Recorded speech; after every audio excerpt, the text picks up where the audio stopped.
Yeah, global growth has been on the softer side. That's been supportive, of course, for bonds generally, and in many cases it's been supportive for emerging market debt as well. The US economy is one of the stronger of the economies, of course, globally. Japan has been weak for a long time. We don't see a change to that trajectory.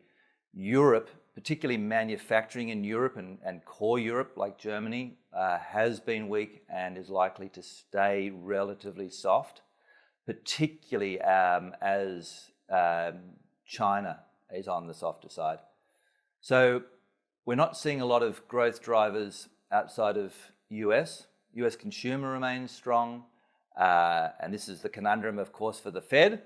Do you continue to provide monetary policy easing in an environment where the domestic economy is quite reasonable in terms of consumer and unemployment levels, at the same time when there's other risks? So we broadly see it as a slower growth path.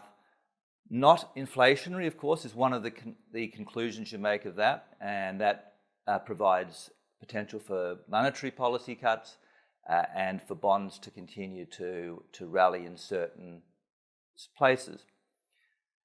The question is, I guess, that many are asking is, given the yield curve in the US, particularly 2s, 10s, has gone inverse, is that the canary in the coal mine? Are we likely to see the one pocket of growth, the US, very important pocket at that, are they facing a recession?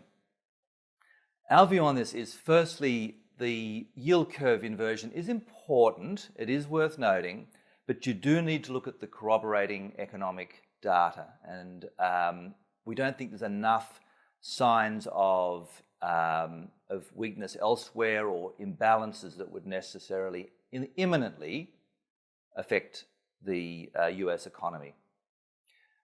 The other thing is, when the yield curve is inverse, historically it's been over a year from when it turns negative to when you actually do see that weakness, should it come.